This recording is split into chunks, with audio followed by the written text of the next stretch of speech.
আজ শনিবার সকালবেলা ঘুম থেকে উঠে অফিসে যাওয়ার জন্য তৈরি হয়ে যায় আয়ান। আর তারপরেই নাস্তা শেষ করে তাড়াহুড়ো করে বেরিয়ে পড়ে। তারপরে অফিসে পৌঁছাতে পৌঁছাতে প্রায় 5 মিনিটের মতো লেট হয়ে গেল। এটা প্রতিদিনের রুটিন হয়ে গেছে। আয়ান এই জন্য এসে একদিনও সময় মতো অফিসে এসে পৌঁছতে পারে না। আর এর জন্য প্রতিদিন বসের কাছে বকা শুনতে হয় তাকে। কিন্তু আজ অফিসে এসেই জানতে পারলো বস এখনো আসেনি। তা এসে তাড়াহুড়ো করে নিজের কেবিনের দিকে যাচ্ছিল। আর তখনই হঠাৎ করে কারোর সঙ্গে ধাক্কা লেগে গেল। আহ ও মা, আমার কোমরটা ভেঙে দিল। বলতে আয়া নিজেকে কোনো রকমে সামলে নিয়ে তারপরে নদীর দিকে হাত বাড়িয়ে দিল। নদী যেই না তার হাতটা ধরতে যাবে অমনি তাকিয়ে দেখলো এটা আয়ান। কিন্তু সে কোনো কিছু না বলে ওঠার আগেই আয়ান তাকে দেখতে পেয়ে তার হাতটা আবারও ছেড়ে দিল। আর নদী ধপাস করে আবারও ফ্লোরে পড়ে গেল আর চিৎকার দিয়ে উঠল, ইউ ইডিয়েট, তুই এখানে? এই শাকচুন্নি, তুই এখানে কি করতে এসেছিস? আমার পিছন পিছন এই পর্যন্ত চলে এসেছিস? তোকে না আমি 6 মাস আগেই বলে দিয়েছি আমার পিছনে এভাবে ঘোরাঘুরি করে কোনো লাভ হবে না। তোর মতো ডাইনি মার্কা মেয়েটাকে আমি কোনো দিন আমার বউ বানাবো না। একদম থাপ্পড় মেরে তোর সব কটা দাঁত ফেলে দিব বলে দিলাম। বদমাইশ কোথাকার! তুই কত বড় ফাজিল! বদমাইশ মার্কা ছেলের পেছনে কোনো মেয়ে ঘুরে বেড়াবে? এটা তুই ভাবলি কি করে? ও আচ্ছা, তাই বুঝি আমি ফালতু বদমাইশ। আর তুই কি ধোয়া তুলসী পাতা নাকি? তুই আমার পিছন নিজে নিজে এই পর্যন্ত চলে এসেছিস আর এখন কিনা আমাকে বলছিস আমি ফালতু? ওরে হারামজাদা, আমি এই অফিসে চাকরি নিয়েছি, অ্যাকাউন্ট অ্যান্ড ম্যানেজমেন্ট ডিপার্টমেন্টে। আজকে আমার জয়েনিং ডেট। কথাটা শুনে আকাশ থেকে পড়লো আয়ান।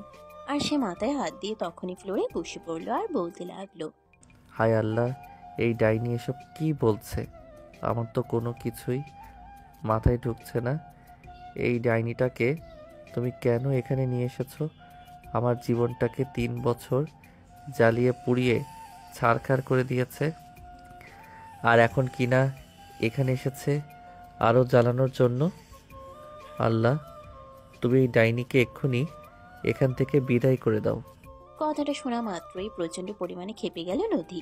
আর ঠাস করে আয়ানের গালে 2টা চড় বসিয়ে দিয়ে বলতে লাগলো, ওই হারামজাদি তোরের বাচ্চা, তুই ডাইনি কাকে বলছিস?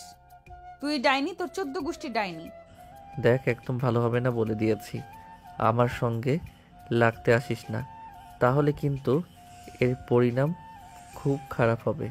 ও আচ্ছা, তাই বুঝি। ঠিক আছে, তাহলে তুই কি খারাপ করতে পারিস সেটা আমারও দেখে নেওয়ার আছে। ঠিক ওই মুহূর্তেই সেখানে এসে উপস্থিত হন অফিসের বস। আর তাদের দুজনকে এভাবে ঝগড়া করতে দেখে তিনি বলতে থাকেন, স্টপ দিস ননসেন্স। এখানে কি হচ্ছে? প্রথম দিন অফিসে এসে ঝামেলা শুরু করে দিয়েছো নাকি? আঙ্কেল, আপনি আমাকে কেন কথা শোনাচ্ছেন? এই হারামজাদাটাকে দেখুন না। আমি অফিসের ভেতরে প্রবেশ করেছি, তখনই ইচ্ছে করে আমাকে ধাক্কা দিয়ে ফেলে দিল আর কোমরটা ভেঙে ফেললো। তখনই বস একবার নদী থেকে ভালোভাবে তাকালেন আর তারপর বলতে লাগলেন, কই তোমার কোমর ভেঙে গেছে?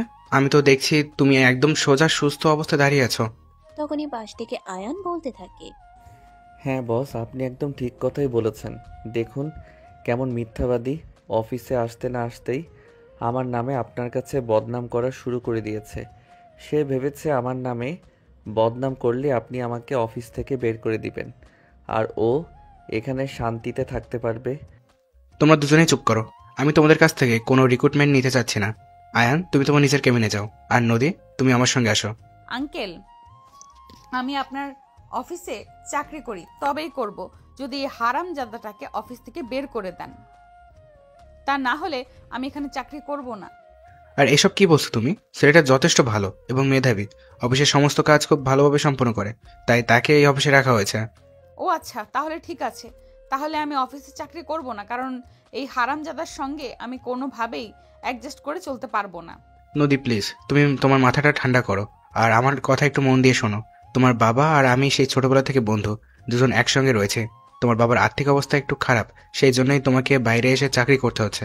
আর আমি তোমার বাবাকে কথা দিয়েছি তুমি যতদিন চাও আমার কোম্পানিতে চাকরি করতে পারবে। এখন তুমি এখান থেকে চলে গেলে তোমার বাবার কাছে আমায় ছোট হতে হবে। আপনার যদি তার ইচ্ছা হয় তাহলে আপনি তাই করতে পারেন, কিন্তু আমি এই হারামজাদার সঙ্গে এক অফিসে চাকরি করব না। আপনি এক্ষুনি এই হারামজাদাকে অফিস থেকে বের করে দিন। প্লিজ তুমি তোমার মাথাটা ঠান্ডা করো, কারণ আমি এরকমটা করতে পারবো না। আমি যদি আয়নকে এই অফিস থেকে বের করে দেই, তাহলে আয়নের জায়গায় একজন মানুষ এসে সেই জায়গায় কাজটা ঠিকমতো করতে মিনিমাম 6 মাস লাগবে। আর এই 6 মাসে আমার কোম্পানিকে মোটা অঙ্কের একটা লস গুনতে হবে। তার চাইতে বড় কথা হলো, আমি যদি আয়নকে কোম্পানি থেকে বের করে দেই, তাহলে আয়ন যখন এই কোম্পানিতে চাকরি নিয়েছিল তার সঙ্গে এমনটাই চুক্তি হয়েছিল, যদি সে নিজের থেকে আমাদের কোম্পানি থেকে চলে যায় তাহলে 1 বছর ফাও কেটে তারপর চলে যেতে হবে। আর আমি যদি ওকে কোম্পানি থেকে বের করে দেই, তাহলে ওর 1 বছরের স্যালারি অ্যাডভান্স করতে হবে। তাহলে আপনি সেটাই করুন। ওর মতো বদমাইশের স্যালারি আর কত হতে পারে? এটা 10-15 হাজার টাকা। আপনি 1.5 লাখ টাকা দিয়ে ওকে কোম্পানি থেকে বের করে দিন। তোমার মাথা খারাপ হয়ে গেছে নাকি? ওর স্যালারি হলো 70,000 টাকা। ওর যোগ্যতা আর অভিজ্ঞতার উপর ডিপেন্ড করেই আমি ওকে এই স্যালারি দিতে বাধ্য হয়েছে। আর তোমাকেও আমি এই অফিসে চাকরি না দিয়ে থাকতে পারবো না, তাই বলছে একটু মানিয়ে নাও, দেখবে সব ঠিক হয়ে যাবে। বলেই বস নদীকে নিয়ে নিজের কেবিনের দিকে পা বাড়ালেন। আর এদিকে আয়ান তখন নিজের কেবিনে চলে গেল। তার ঘন্টা খানিক পর বস হঠাৎ করে আয়ানকে নিজের কেবিনে ডেকে পাঠালেন। আর তারপরেই তিনি আয়ানকে উদ্দেশ্য করে বলতে লাগলেন, দেখো আয়ান, সবসময় উত্তেজিত হয়ে কোনো কাজ করা যায় না। কিছু কিছু সময় আছে যখন আমাদের নিজেদেরকে একটু হ্যান্ডেল করে চলতে হয়, আর কিছু জিনিসে মানিয়ে নিতে হয়। আয়ান তখন কিছুটা আন্দাজ করতে পারে বস তাকে কি বলতে চলেছে, তাই সে আগে থেকেই বলতে থাকে, দেখুন বস, আপনি আমাকে আর যাই কিছুই বলেন না কেন, এই ডাইনি শাকচুন্নি পেতনি মার্কা মেয়ের সঙ্গে আমাকে মানিয়ে নিতে বলতেন না। দুনিয়া কেয়ামত হয়ে গেলেও এই হারামজাদির সঙ্গে আমি কোনোভাবেই মানিয়ে নিতে পারবো না। তখনই আয়ানকে বস একটা ধমক দেয় আর তারপর বলতে থাকে, আয়ান, তুমি কি ভুলে গেছো? তুমি তোমার বসের সামনে দাঁড়িয়ে কথা বলছো। তুমি আমার সামনে দাঁড়িয়ে এভাবে কথা বলতে পারো না। তাছাড়া নদী এই অফিসে চাকরি করতে এসেছে, এখানে তোমার সাথে কোনো কম্পিটিশন করতে আসেনি, বুঝতে পেরেছো? হ্যাঁ বস, আমি সেটা বুঝতে পেরেছি, কিন্তু আপনি সেটা বুঝতে পারছেন না। এই ডাইনি মনে মনে অন্য কিছু চক্রান্ত করছে, আপনাকে ভুলিয়ে ভালিয়ে ফুসলিয়ে এখানে চাকরি নেবে আর তারপর সমস্ত দোষ আমার উপর চাপিয়ে দেবে। এই ডাইনিকে আমি খুব ভালো করেই চিনি। আয়ান, তোমাকে আরো একবার মনে করিয়ে দিচ্ছে, তুমি কিন্তু তোমার বসের সামনে দাঁড়িয়ে আছো, এটা ভুলে যাও না। I am so sorry boss, আপনার সাথে দাঁড়িয়ে আমি কারোর সঙ্গে খারাপ আচরণ করতে চাই না, কিন্তু আপনি প্লিজ এই মেয়েটার সম্পর্কে আমাকে কোনো রিকোয়েস্ট করবেন না, এটা আমি রাখতে পারবো না। কিন্তু তোমাকে এটা রাখতেই হবে, কারণ অ্যাকাউন্ট অ্যান্ড ম্যানেজমেন্ট ডিপার্টমেন্ট তুমি একা সামলাতে পারছো না, আমি খুব ভালোভাবে দেখতে পাচ্ছি। এটা তোমার উপর অনেক প্রেশার হয়ে যাচ্ছে, তাই এখন থেকে নদী তোমাকে এসব ব্যাপারে সহযোগিতা করবে। তোমার কাছ থেকে আমি আর কোনো কমেন্ট শুনতে চাচ্ছি না। আমি তোমাকে যেটা বলেছি তুমি সেটাই করবে, কারণ আমি তোমার বস। আয়ান তখন আর কোনো কথা বলার সাহস পেল না, কারণ সে সত্যিই তার বসের সামনে দাঁড়িয়ে আছে। আর বসের সঙ্গে মুখে মুখে তর্ক করা এটা মোটেও সৌজন্যমূলক নয়। তাই সে মাথা নাড়িয়ে হ্যাঁ সূচক সম্মতি জানিয়ে কেবিন থেকে বের হয়ে চলে যেতে চাইলেও আর তখনই বস তাকে আবারও পিছন থেকে বলতে লাগলো, আমার কথা এখনো শেষ হয়নি, তুমি এখনই চলে যাচ্ছ কেন? এখানে দাঁড়াও, আমি তোমাকে আরো কিছু কথা বলতে চাই, সেগুলো আগে মনোযোগ দিয়ে শোনো। হ্যাঁ বস, ঠিক আছে, বলুন কি বলবেন। দেখো, এটা অফিস, এখানে তোমরা দুজন নিজেদের ব্যক্তিগত ব্যাপারগুলো আলাদাভাবে দেখবে। তোমরা দুজনে এখানে এমন কিছু করবে না যাতে অফিসের পরিবেশ নষ্ট হয় বা অফিসের কোনো ক্ষতি হয়, এটা আমি তোমাদের কাছে এক্সপেক্ট করব। ঠিক আছে বস, কোনো সমস্যা নেই, আমি আমার জায়গা থেকে যত শ্রাদ্ধ চেষ্টা করব, তবে আপনি ওই ডাইনিটাকে একটু বলে দেবেন। এতক্ষণ ধরে নদী সবকিছু চুপচাপ শুনলেও এখন আর চুপচাপ রইল না। সে চিৎকার দিয়ে উঠে বলতে লাগলো, দেখুন আপনার সামনে কিভাবে আমার সঙ্গে অসভ্যতা করছে, আর আপনার আড়ালে কি করবে সেটা আপনি একবার ভেবে দেখুন। আমি কিন্তু কথাগুলো শুধুমাত্র একজনকে উদ্দেশ্য করে বলিনি, আমি দুজনকে উদ্দেশ্য করেই বলেছি। আয়ান, আমি তোমাকে বলছি, তুমি যদি নদীর সঙ্গে মানিয়ে নিতে না পারো তাহলে নিজেই এই অফিস থেকে চলে যাবে, কারণ নদীর বাবা আমার খুব ভালো বন্ধু। আমি আমার কাজের জায়গায় এসে আমার বন্ধুর সঙ্গে সম্পর্ক নষ্ট করতে পারবো না। বস, আপনি এসব কি বলছেন? আপনি নিজেই তো যখন আমি অফিসে চাকরি নিয়েছি তখন আমার সঙ্গে অন্য রকমের কন্ট্রাক্ট করেছেন। হ্যাঁ, আমি সেটা একবার অস্বীকার করছি না, তবে সেটা তখনই সত্যি হবে যখন কিনা আমি তোমাকে অফিস থেকে বের করে দিব। কিন্তু আমি সেটা করছি না, কারণ তুমি আমার যথেষ্ট ভালো একজন কর্মচারী, তুমি আমার সমস্ত কাজ দায়িত্ব সহকারে করো, তাই তোমাকে অফিস থেকে বের করে দেওয়ার কোনো প্রয়োজন আমি মনে করছি না। নদী, তুমি আমার সঙ্গে চলো, আমি তোমাকে তোমার কেবিন দেখিয়ে দিচ্ছি। আর কোনো কাজে সমস্যায় পড়লে অবশ্যই আয়নকে বলবে। আয়ন তোমাকে সমস্ত রকম কাজে সহযোগিতা করবে। এই বলে বস নদীকে নিয়ে নিজের কেবিন থেকে বের হলেন। আর এদিকে আয়ানও নিজের কেবিনে চলে আসলো আর কাজ করতে লাগলো। তারপরেই বস নদীকে তার কেবিন বুঝিয়ে দিল। আর সমস্ত কাজকর্ম যতটুকু ওনার বুঝিয়ে দেওয়ার কথা। আজ নদীর অফিসের প্রথম দিন ইত্যপূর্বে তার কখনোই কোনো চাকরির অভিজ্ঞতা নেই, তাই সে কাজ ঠিকঠাক মতো করতে পারছিল না আর বুঝতেও পারছিল না। সেজন্য সে মনে মনে ভাবলো একবার আয়ানের সহযোগিতা নেওয়া যাক। যেমন চিন্তা তেমনই কাজ। সে আয়ানের কেবিনে চলে আসে আর আয়ানকে বলতে থাকে, ওই, আমি এটা বুঝতে পারছি না, আমাকে এটা বুঝিয়ে দে। হঠাৎ করেই নিজের কেবিনে কারোর আগমন আয়ানকে একটু শঙ্কিত করে তোলে। সে নিজেকে বিনা নিজের মতো করে কাজ করছিল। এই সময়ে তার কেবিনে কারোর আসার কোনো কথা নেই, কিন্তু হঠাৎ করেই একটা মেয়েলি কণ্ঠের আওয়াজ। আয়ান মাথা তুলে সামনের দিকে তাকায় আর তারপরেই নদীকে দেখতে পায়। তখনই সে বলতে থাকে, মিস নদী, এটা অফিস আর আমি আপনার কলিগ, এটা মাথায় রাখবেন। তাছাড়া একজনের কেবিনে প্রবেশ করতে হলে অনুমতি নিতে হয়। আপনি এভাবে হুটহাট করে আমার কেবিনে চলে আসতে পারেন না। আমার পার্সোনালিটি বলতে একটা কিছু আছে। তোর আবার পার্সোনালিটি? তোর মতো ছোট লোকের আবার কিসের পার্সোনালিটি? আর তুই আমার কলিগ, তোর কেবিনে আসতে গেলে আমাকে অনুমতি কেন নিতে হবে? এই জন্যই অনুমতি নিতে হবে যে আমি তোর বয়ফ্রেন্ড নই, আমি তোর কলিগ। তাছাড়া তুই কিন্তু আমার অধীনস্থ হয়ে কাজ করছিস, তাই আমি তোর চাইতে সিনিয়র, এটা সব সময় মাথায় রাখবি। আর সিনিয়র কাছে আসতে হলে অনুমতি তো নিতেই হবে। এটা এখন বাইরে যা আর তারপর অনুমতি নিয়ে আমার কেবিনে প্রবেশ কর। দেখ, এখন কিন্তু একদম বেশি বাড়াবাড়ি হয়ে যাচ্ছে। আমি কিন্তু বসের কাছে তোর ব্যাপারে সব বলে দিব।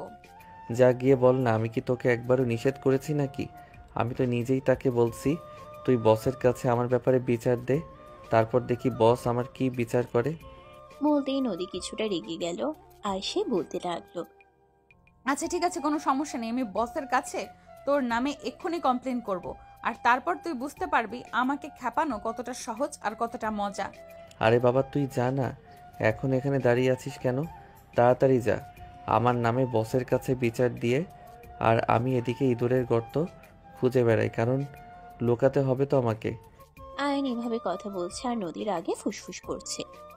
নদীর আগে ফুসফুস করতে করতে আয়ানের কেবিন থেকে বের হয়ে চলে গেল বসের কেবিনে।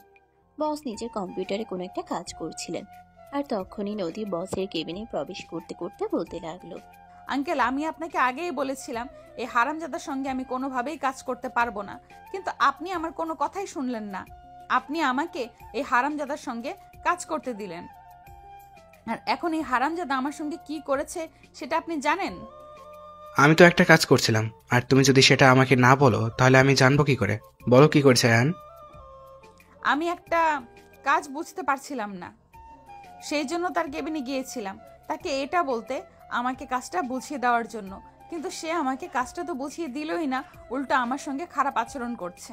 আয়নকে তো আমি বলে দিয়েছিলাম যাতে সে তোমার সঙ্গে কোনোভাবে খারাপ আচরণ না করে, কিন্তু তারপরও সে কেন তোমার সঙ্গে খারাপ আচরণ করলো আমি তো সেটাই বুঝতে পারছি না। আচ্ছা, তুমি কি তার সঙ্গে উল্টো কোনো কথা বলেছিলে বা কোনো রকম কিছু করেছিলে? না আঙ্কেল, আমি সেরকম কোনো কিছুই করিনি। আমি শুধু ওর কেবিনে প্রবেশ করলাম আর ফাইলটা ওর সামনে রেখে বললাম আমাকে এটা বুঝিয়ে দেওয়ার জন্য, আর তখনই সে আমার সঙ্গে খারাপ আচরণ করতে শুরু করে দিল। আচ্ছা ঠিক আছে, তুমি এখানে বসো, আমি এক্ষুনি আয়নকে ডেকে নিয়েছি, আর তারপর তার কাছ থেকে সমস্ত ব্যাপার জেনে নেব। আমি তাকে জিজ্ঞেস করব সে কেন তোমার সঙ্গে খারাপ আচরণ করেছে, তাকে এত বড় সাহস কে দিয়েছে যে সে তোমার সঙ্গে খারাপ আচরণ করে। এই কথা বলে বস নিজের অ্যাসিস্ট্যান্টকে দিয়ে আয়ানকে ডেকে পাঠালেন। আয়ান কিছুক্ষণের মধ্যেই বসের কেবিনে চলে আসে আর তারপর বসকে বলতে লাগে, may I come in boss? Yes, come in. আমি তোমাকে একটা কথা বলতে ডেকেছি। তোমাকে তো আমি তখন বলেছিলাম তুমি নদীর সঙ্গে কোনো রকম খারাপ আচরণ করবে না, তাহলে তুমি আমার কথা না শুনে নদীর সঙ্গে কেন খারাপ আচরণ করলে? ও আচ্ছা, এই ব্যাপার, ঠিক আছে, কোনো সমস্যা নেই। আমি আপনাকে সম্পূর্ণ বিষয়টা বুঝিয়ে বলছি। এই মেয়েটা আপনার এখানে চাকরি করতে এসেছে ঠিকই, কিন্তু কোনো ম্যানার্স জানা নেই। কারো কেবিনে প্রবেশ করতে গেলে অনুমতি নিতে হয়, কারোর সঙ্গে কথা বলতে হলে ভদ্রভাবে বলতে হয়। এই সব কিছুর কোনোটাই এই মেয়েটা জানে না। মানে তুমি কি বলতে চাইছো? আমি কিছুই বুঝতে পারছি না, আমাকে একটু বুঝিয়ে বলো। নদী আমার কেবিনে যায় একটা ফাইল নিয়ে, সেই পর্যন্ত সব কিছুই ঠিক আছে, কিন্তু সে আমার কেবিনে কোনো রকম অনুমতি না নিয়েই প্রবেশ করে, আর সেই সঙ্গে ফাইলটা আমার টেবিলের উপর ছুঁড়ে ফেলে দিয়ে বলতে থাকে সে কাজ বুঝতে পারছে না, আর আমি যেন তাকে কাজটা বুঝিয়ে দেই। এটা কোন ধরনের ব্যবহার আপনি আমাকে বলবেন প্লিজ? তখনই কিছুক্ষণ চুপ করে থাকে বস, আর তারপরেই নদীর দিকে তাকিয়ে বলতে থাকে, তোমার থেকে আমি এটা আশা করিনি। হ্যাঁ, এটাও তো সত্যি, আমিও খেয়াল করলাম তুমি যখন আমার কেবিনে প্রবেশ করলে তখন তুমি আমার থেকে অনুমতি নাওনি। তোমার এটা মনে রাখা উচিত ছিল। তুমি অন্য কারোর সঙ্গে যেরকম ব্যবহার করো না কেন, আমি এই অফিসের বস, আমার সঙ্গে তোমার ভালো ব্যবহার করা উচিত। I am so sorry boss, আমার ভুল হয়ে গেছে। এইবারের মতো আমাকে ক্ষমা করে দিন। আমি আর কখনো এরকম ভুল করব না। আচ্ছা ঠিক আছে, কোনো ব্যাপার না। প্রথম দিন এসেছো, তাই তোমাকে সবকিছুর জন্য ক্ষমা করে দিলাম। তবে একটা কথা তোমাকে পরিষ্কারভাবে আমিও জানিয়ে দিচ্ছি, আয়ান তোমার কলিগ, তবে সে কিন্তু তোমার সিনিয়র। এটা তোমাকে সবসময় মনে রাখতে হবে। তাছাড়া সে এই অফিসে তোমার আগে থেকে কাজ করছে, তাই সবসময় তুমি তাকে সম্মান দিয়ে কথা বলবে। আর একটা কথা মাথায় রেখো, সম্মান দিলে সম্মান পাওয়া যায়, আর কাউকে অসম্মান করে কখনো সম্মান মেলে না। ঠিক আছে বস, আপনি ওকেও বলে দিবেন ও যেন আমার সঙ্গে খারাপ আচরণ না করে, আর সব সময় খামখেয়ালি না করে। এগুলো আমার সত্যিই ভালো লাগে না। আচ্ছা ঠিক আছে, আমি তোদের দুজনকে বলছি, দুজনেই ভালো হয়ে যাও, আর অফিসে নিজের রসারসি বাদ দাও, অফিসের কাজের মতো কাজ করো। তারপরে আয়ান আর নদী বসের কাছ থেকে বিদায় নিয়ে নিজেদের কেবিনে চলে গেল। আর এরপর দেখতে দেখতে সকাল গড়িয়ে দুপুর হয়ে গেল। আয়ান প্রতিদিন অফিসের ক্যান্টিনে খাবার খায়, আর এদিকে নদী প্রথম দিন অফিসে এসেছে তাই খাবার নিয়ে আসেনি, সেজন্য এই ক্যান্টিনে খাবার খেতে গেল। আয়ানের খাবার খাওয়া প্রায় অর্ধেক হয়ে গেছে। তখনই নদী ক্যান্টিনে প্রবেশ করে। আয়ানকে দেখেই নদী মুখ ভেঙিয়ে বলতে থাকে, ও মা, অফিসের ম্যানেজার হয়ে ক্যান্টিনে খাবার খাও? এত দূর দিন তোমার? আমার বৌদির কি সেই দিন? সে সব কিছু নিয়ে তোমাকে চিন্তা করতে হবে না। তুমি এখানে কেন এসেছো?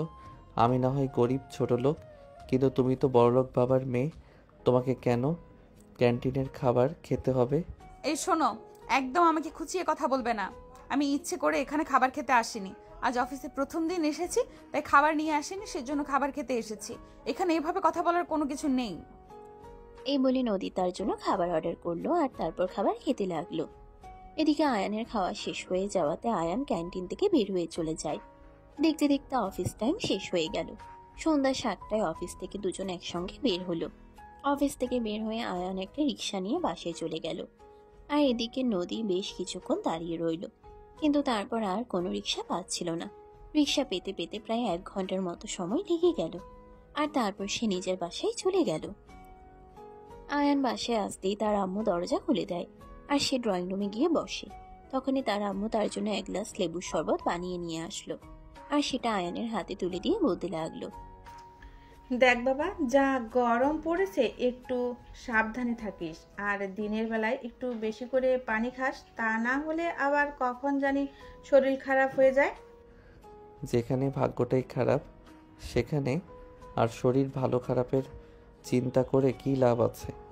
মানেটা কি বলতে চাইছিস? আমি তো কিছুই বুঝতে পারছি না। কি হয়েছে তোর? তুই কি কারো সঙ্গে ঝামেলা করে এসেছিস নাকি? আম্মু, তোমার কি মনে হয় আমি ঝামেলাবাজ ছেলে? আমি কারোর সঙ্গে ঝামেলা করে তারপর বাসায় এসেছি?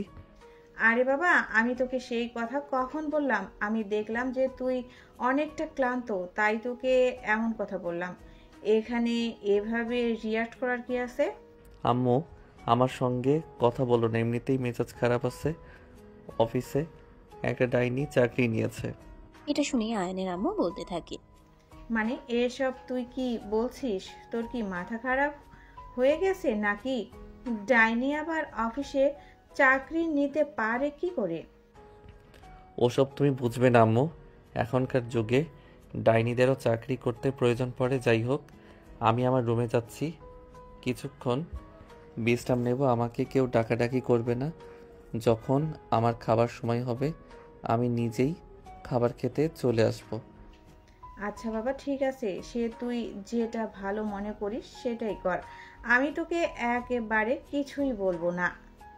তবে রাতের খাবারের সময় হলে নিজেই চলে আসিস, আমি আবার ডাকাডাকি করতে পারবো না।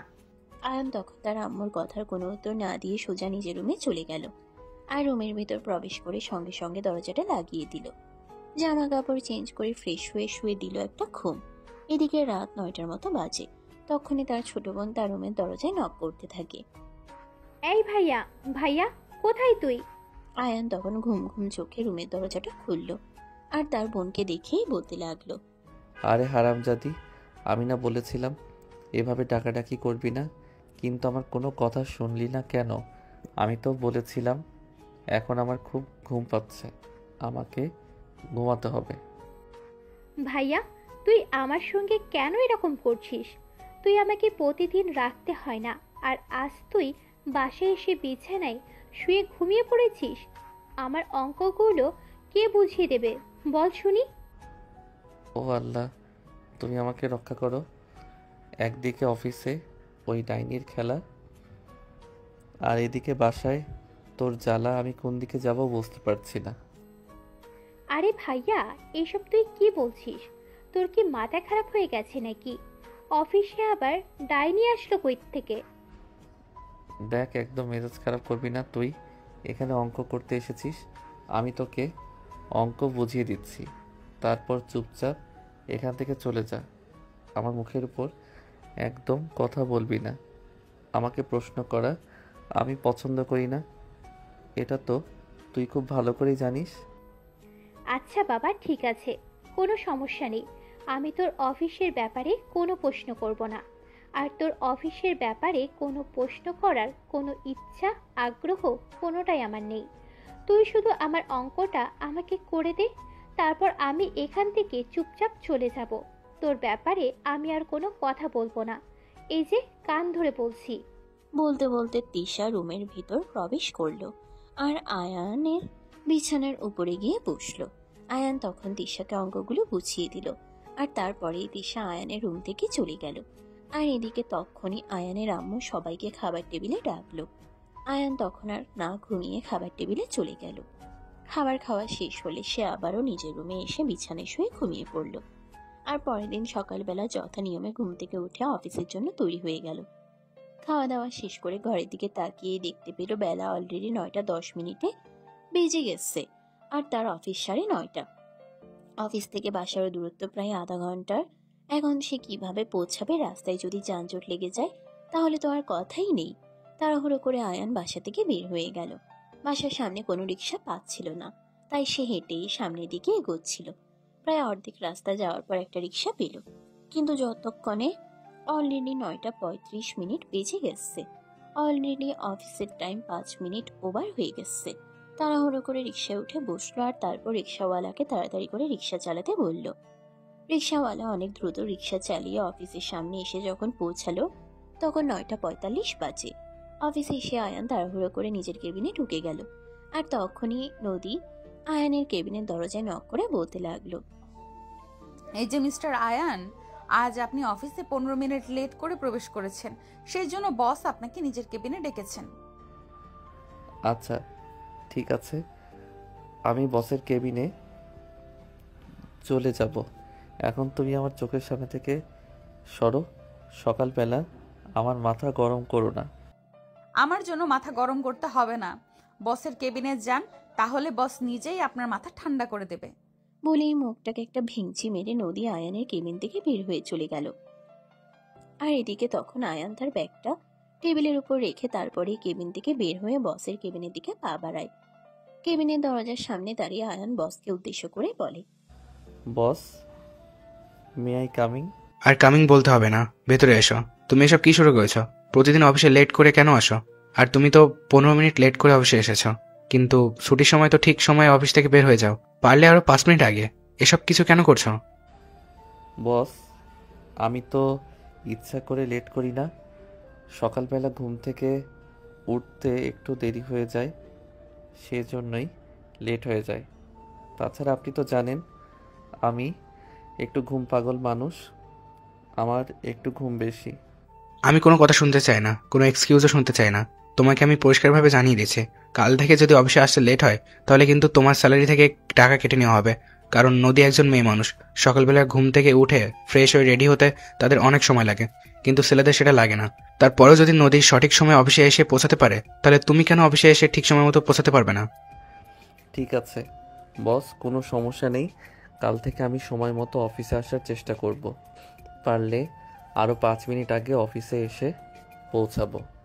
ঠিক আছে, কথাটা যেন মনে থাকে। আর যদি এর কোনো অন্যতা হয় তাহলে কিন্তু আমি যা বলছি তাই হবে। তোমার স্যালারি থেকে কেটে রাখা হবে। আয়ান তখন আর কোনো কথা না বলে বসের রুম থেকে বের হয়ে গেল। নদী তার পিছন পিছন মুচকি হাসতে হাসতে বসের কেবিন থেকে বের হলো। আর এটা আয়ান দেখতে পেল।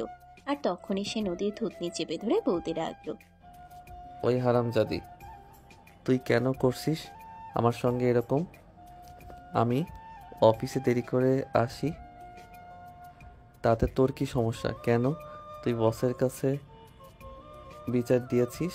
দেখ, একদম ভালো হবে না বলে দিচ্ছি। আমাকে ছেড়ে দে, তা না হলে কিন্তু আমি আবার বসের কাছে তোর নামে কমপ্লেন করব। আরে পেয়েছিস এক কথা, তুই বসের কাছে আমার নামে কমপ্লেন করবি? ওই হারামজাদি, তুই কি বসের কাছে কমপ্লেন করবি? আমি এক্ষুনি তোর এমন অবস্থা করব, তুই কমপ্লেন করার অবস্থাতেই থাকবি না। দেখ, একদম ভালো হচ্ছে না বলে দিলাম। এক্ষুনি আমাকে ছেড়ে দে, তা না হলে কিন্তু আমি বসকে গিয়ে বলে দিব তুই আমাকে রেপ করার চেষ্টা করেছিস। বলতেই আয়ান নদীকে ছেড়ে দিয়ে ছিটকে 2 হাত দূরে দাঁড়ালো।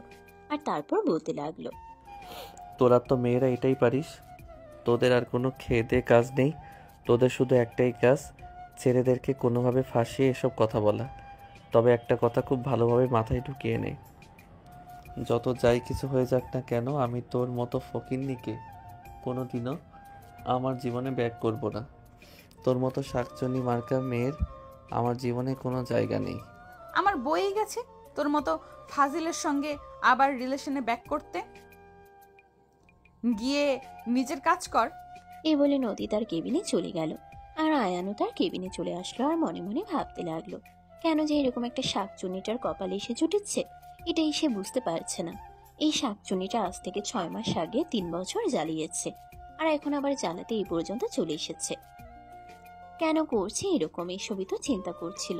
তো ভিউয়ার্স, আপনারা কি ভাবছেন 3 বছর আগে কি হয়েছিল? সেটা আপনাদের অজানা, তাই তো? চলুন, ঠিক আছে, 3 বছর আগে কি হয়েছিল সেই ঘটনাটা আগে আপনাদের গল্পে শেয়ার করি, আর তারপর পুরো গল্পটা আপনাদের সঙ্গে শেয়ার করব। আজ থেকে 3 বছর আগে আয়ান তখন অনার্স 2nd সেমিস্টারে পড়াশোনা করে। আর তখনই নদী ভার্সিটিতে ভর্তি হয়। নদী যেদিন প্রথম ভার্সিটিতে আসে তখনই আয়ান তাকে দেখতে পায়। আয়ান তার বন্ধুদের সঙ্গে ক্যাম্পাসে বসেছিল। খোলা চুলে, পরনের টি শার্ট আর জিন্স প্যান্ট, দেখতে মাশাল্লাহ ভালোই লাগছে। আয়ান অপলক দৃষ্টিতে মেয়েটার দিকে তাকিয়ে আছে। আর তখনই তার বন্ধু তাকে বলতে লাগলো, এই দোস্ত, কি হয়েছে? তুই এভাবে ওদিকে হা করে তাকিয়ে আছিস কেন? দোস্ত দেখ, মালটা কিন্তু সেই। হ্যাঁ দোস্ত, তুই তো একদম ঠিকই কথা বলেছিস, একদম হট আছে। ওই হারামজাদা, ওটা তোদের ভাবি হবে। হট বলবি না বলে দিলাম। দোস্ত প্লিজ এরকমটা বলিস না, এই মালটাকে আমার জন্য ছেড়ে দে। তুই তো দেখতে মাশাল্লাহ হ্যান্ডসাম আছিস, তোর পিছনে তো মেয়েরা লাইন মারে, তুই কেন এই মেয়ের পিছনে পড়তে যাবি? এটা কি আমায় দিয়ে দে। না রে দোস্ত, এই রিকোয়েস্ট করিস না। আমার বাকি যে কয়টা গার্লফ্রেন্ড আছে সব কয়টা তোরে নিয়ে নে, কিন্তু এই মালটাকে আমায় দিয়ে দে। এটাকে আমার মনে ধরেছে, বলতে পারিস প্রথম দেখাই প্রেমে পড়ে গেছি। আয়ান এই বলে অপলক দৃষ্টিতে মেয়েটার দিকে তাকিয়ে থাকে। আর আয়ানের এমন ভাবে তাকানো দেখে তার বন্ধুরা বলতে থাকে, ও মা, আমাদের মঞ্জু সাহেব দেখে এবার একদম প্রেমে মজে গেছেন। মজনু সাহেব, এইবারের প্রেম কতদিন টিকবে? দেখ, প্রেম কতদিন টিকবে সেই সব কিছু নিয়ে তোদেরকে ভাবতে হবে না। তোদেরকে যেটা বলেছি তোরা সেটাই কর। জিনিসটাকে দেখে রাখবি যেন কেউ নজর দিতে না পারে। এই বলে আয়ান আড্ডা থেকে উঠে দাঁড়ালো আর মেয়েটার সামনে গিয়ে দাঁড়িয়ে মেয়েটাকে উদ্দেশ্য করে বলতে লাগলো, হাই, আই এম আয়ান। তুমি ভার্সিটিতে নতুন এসেছো? হ্যাঁ ভাইয়া, আমি আজকেই ভার্সিটিতে নতুন এসেছি, অনার্স 1st সেমিস্টার। আর আপনি? 2nd semester. যাই হোক, তাহলে তুমি আমার থেকে 1 বছরের জুনিয়র, ভালোই হলো। আচ্ছা চলো, তোমাকে তোমার ক্লাস পর্যন্ত পৌঁছে দেই। তুমি তো ভার্সিটিতে নতুন এসেছো, নিজের ক্লাসরুম খুঁজে পেতে একটু লেট হবে। আমি তোমাকে হেল্প করি। ও আচ্ছা, আপনি আমাকে হেল্প করবেন? তাহলে তো ভালোই হলো, চলুন তাহলে যাওয়া যাক। ও আচ্ছা, আপনি আমাকে হেল্প করবেন? তাহলে তো ভালোই হলো, চলুন তাহলে যাওয়া যাক। এই বলে নদী আয়ানের সঙ্গে সামনের দিকে পা বাড়ালো আর নদীর ক্লাসরুমের কাছে নিয়ে এলো। নদীকে ক্লাসরুমে পৌঁছে দিয়ে তারপর নদীকে উদ্দেশ্য করে বলতে লাগলো, এই যে ম্যাডাম, এটাই তোমার ক্লাসরুম। ক্লাসে বেশ কিছু স্টুডেন্ট ছিল আর তখনই আয়ান ক্লাসের স্টুডেন্টদেরকে উদ্দেশ্য করে বলতে থাকে, dear brother and sister, she is নদী, ইয়োর নিউ ফ্রেন্ড। ওকে দেখে রাখবে, কেউ যেন ওর কোনো ক্ষতি না করে এবং ওকে যেন কোনোভাবে কোনো বিরক্ত করতে না পারে। যদি কেউ ওকে কোনো বিরক্ত করে তাহলে তোমরা আমাকে ব্যাপারটা জানাবে। এই বলে নদীকে তার সিটে বসিয়ে দিয়ে আয়ান ক্লাসরুম থেকে বের হয়ে চলে গেল। আর এদিকে ক্যাম্পাসে আসতেই তার বন্ধুরা তাকে ঘিরে ধরলো আর বলতে লাগলো, দোস্ত, তুই কিন্তু কাজটা একদম ঠিক করলি না। মালটাকে আমার পছন্দ হয়েছিল, কিন্তু তুই কেড়ে নিলি। দেখ, তোকে আমি একবারই বলে দিয়েছি, ও তোদের ভাবি লাগে, ওকে মাল বলে সম্বোধন করবি না, তাহলে কিন্তু তোদের সঙ্গে আমার খারাপ সম্পর্ক হবে। এটা তোদেরকে আমি বলে দিলাম। সরি দোস্ত, কিন্তু তুই এটা না করলেও পারতি। তুই তো জানিস সহজে কোনো মেয়ে আমাদের সঙ্গে প্রেম করতে চায় না, তাই তো তোকে এটা বলেছিলাম। কেউ যদি তোর সঙ্গে প্রেম করতে না চায় তাহলে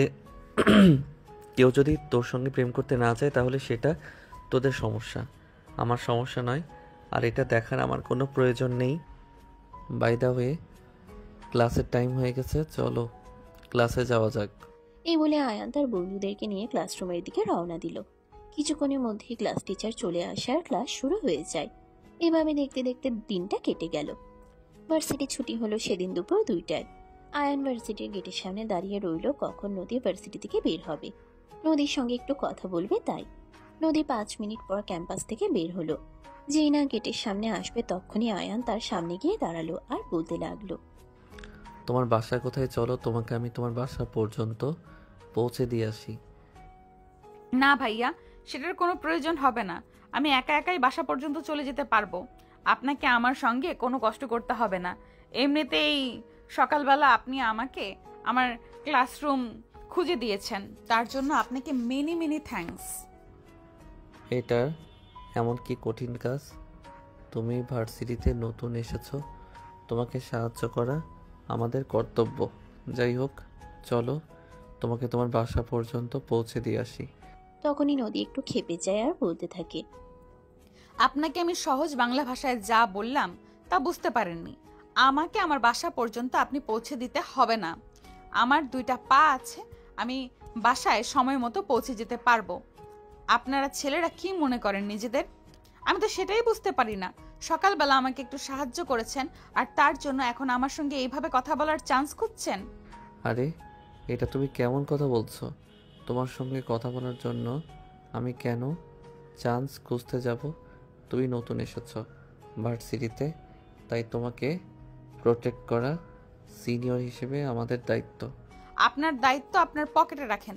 অযথাই আমার পেছনে টাইম ওয়েস্ট করে কোনো লাভ হবে না। আপনি এখন এখান থেকে চলে যেতে পারেন। বলে আয়ানকে কোনো পাত্তা না দিয়ে নদী সেখান থেকে চলে গেল।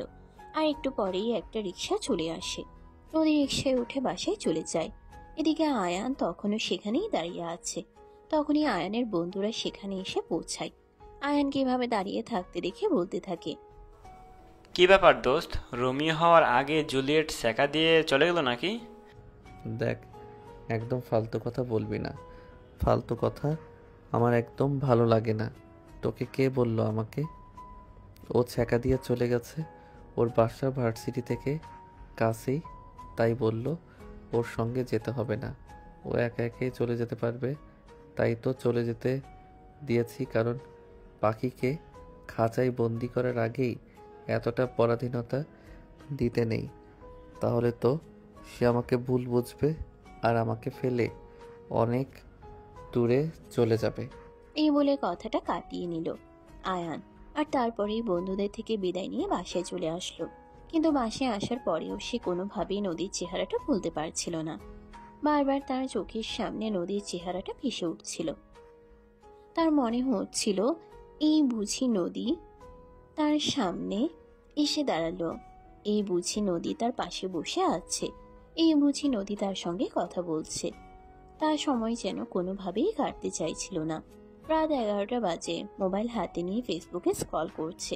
নদীর কোনো ফেসবুক আইডি আছে কিনা সেটা খুঁজে দেখার চেষ্টা করছে, কিন্তু সে নদীর নাম দিয়ে বেশ কয়েকবার সার্চ করেও কোনো আইডি খুঁজে পেল না। সেদিন রাতে আয়ান রাতের খাবার না খেয়ে ঘুমিয়ে গেল। পরদিন সকালবেলা একটু তাড়াতাড়ি ঘুম থেকে উঠে গেল, যেটা দেখে তার মা অনেকটাই অবাক হয়ে গেলেন, কারণ তিনি প্রতিদিন সকালবেলা মিনিমাম আধা ঘন্টা ডাকাডাকি করে তারপরেই আয়ানকে ঘুম থেকে ডেকে তুলেন। কিন্তু আজ সময়ের আধা ঘন্টা আগে ঘুম থেকে উঠে গেছে। এটা দেখে আয়ানের আম্মু সহ বাড়ির সবাই অনেক অবাক হয়। আর আয়ানের আম্মু আয়ানকে বলতে থাকে, কিরে, কি ব্যাপার? আজকে সূর্য পশ্চিম দিকে উঠেছে নাকি যে তুই এত সকাল সকাল ঘুম থেকে উঠে গেছিস? সূর্য কেন পশ্চিম দিকে উঠতে যাবে? এগুলো কোন ধরনের কথা? সকাল সকাল আমার ঘুম ভেঙে গেছে, তাই সকাল সকাল ঘুম থেকে উঠে পড়েছি। এখানে এত কথা বলার কি আছে আমি তো সেটাই বুঝতে পারছি না। হ্যাঁ, আমিও এটাই বুঝতে পারছি না তুই কেন আজ এত সকাল সকাল ঘুম থেকে উঠে পড়েছিস। তোর কি ঘুম আসছে না নাকি অন্য কোনো কারণ আছে? তখনই আয়ান তার আম্মুকে উদ্দেশ্য করে বলতে থাকে, আচ্ছা আম্মু, আমি এটা বুঝতে পারছি না তোমার কেন এরকমটা মনে হচ্ছে। আমার সকাল সকাল ঘুম থেকে ওঠার পেছনে অন্য কোনো কারণ আছে? আমি কি সকাল সকাল ঘুম থেকে উঠতে পারি না নাকি? এরকম কোনো ব্যাপার না, আসলে তোকে বিগত 5 বছরে কোনোদিন সকালবেলা ঘুম থেকে উঠতে দেখা যায়নি, তো তাই একটু আশ্চর্য লাগছে। তোর শরীর খারাপ লাগলে না, তাই জিজ্ঞাসা করলাম। দেখো আম্মু, সবসময় তো ফালতু কথা বলো না। আমার ক্ষুধা লেগেছে, আমাকে নাস্তা খেতে দাও। রাতে খাবার না খেয়ে ঘুমিয়ে পড়েছি। তোমাদের আমার জন্য এত দরদ উতলে উতলে পড়ে কই? একবার তো আমাকে ঘুম থেকে ডেকে তুলে খাওয়ালে না। কেন, তুই কি ছোট বাচ্চা নাকি যে তোকে আমার ঘুম থেকে ডেকে তুলে খাওয়াতে হবে? তোর যদি খাওয়ার ইচ্ছা থাকতো তাহলে তুই নিজে এসে খেয়ে গেলি না কেন? হ্যাঁ সেটাই তো। আমার কি মনে হয় জানো, আমি মাঝে মাঝে এটাই ভুলে যাই আমি তোমাদের নিজের ছেলে নাকি সৎ ছেলে। আয়ানের মুখ থেকে এই কথাটা শুনে রেগে গেল আয়ানের আম্মু। আর তিনি একটু রাগী কণ্ঠে আয়ানকে বলতে লাগলেন, ওই হারামজাদা, কি বললি তুই? আমি তোর সৎ মা লাগে?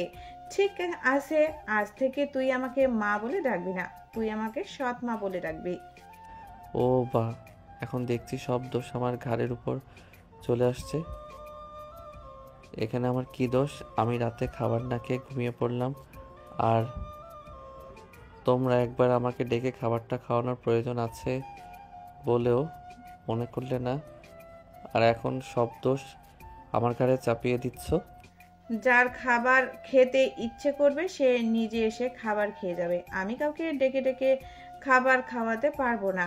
এই বাড়িতে আমি থাকি বলে সবার বেতন ছাড়া কাজের লোক নয়, যে যখন যে যা বলবে আমাকে তাই করতে হবে।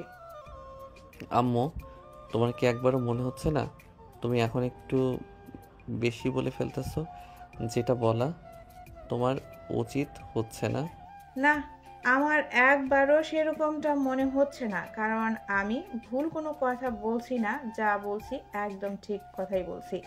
যেই বাড়িতে আমার কোনো গুরুত্ব নেই, যেই বাড়ির মানুষজনদের কাছে আমার কোনো দাম নেই, সেই বাড়ির মানুষের সঙ্গে আমি আর কিভাবে কথা বলতে পারি?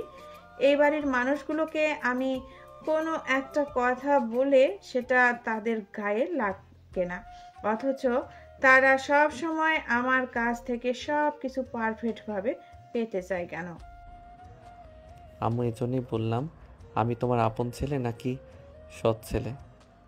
আমি যদি তোমার আপন ছেলে হতাম তাহলে তুমি আমাকে এতগুলো কথা শোনাতে পারতে না।